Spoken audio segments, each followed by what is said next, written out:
There was no objectivity or fairness in the media's rush of stories, just as a fevered rush to tarnish and remove a president who refuses to pretend that the media are something different from what they really are, puppets of the Democratic Party.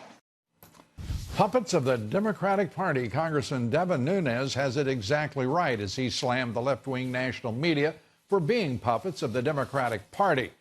In the same round of hearings, Congresswoman Elise Stefanik had Lieutenant Colonel Vindman admit that President Trump ultimately sets foreign policy, including in Ukraine, in case there was any sort of confusion on the part of the lieutenant colonel. Earlier in his testimony, Vindman claimed he was responsible for creating a cohesive and coherent Ukraine policy. Wow. Tom Fitton, the president of Judicial Watch, with us tonight. Great to see you, Tom. As you watch this, and I assume you watch much of it, That's right. This Colonel Vindman, who insisted for some reason on wanting to be called Lieutenant Colonel. I've never heard anyone refer to a Lieutenant Colonel as Lieutenant Colonel in addressing them verbally, but, you know, as he wishes. I mean, he looks like a popinjay. I mean, he really does. He is, your reaction to what he had to say today, which, by the way, amounted to very, very little that would even be an annoyance to the president.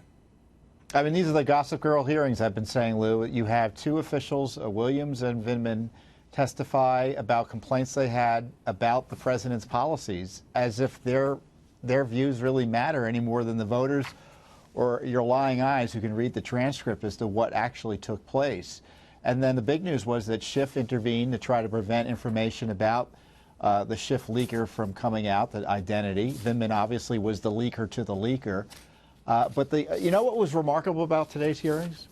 You had two people testify this afternoon who actually took the role of the president seriously and tried to follow his direction, had no problem with his concerns about Ukraine and whether or not U.S. aid should be going there when there are concerns about corruption. Do you suppose that's why they had no problem so with any of it?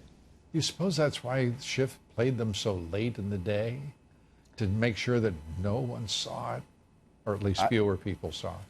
You know, Vindman did them no favors. Williams did them no favors. They never wanted to have any of these hearings, Lou. Remember, these hearings are a defensive measure in response to concerns about the lack of due process and transparency. They were forced into these hearings because I don't think they had the votes for impeachment, and I don't think they're gaining any votes for impeachment. In fact, they probably are losing votes even among the Democratic caucus. It's going to be interesting to find out, because certainly the president, the Republicans are coming out.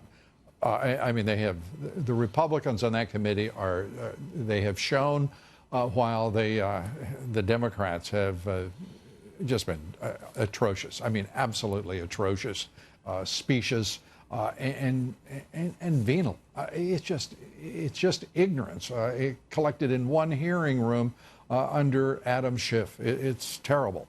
The Justice Department, apparently responsible for Jeffrey Epstein's death. I want to change subjects here very quickly.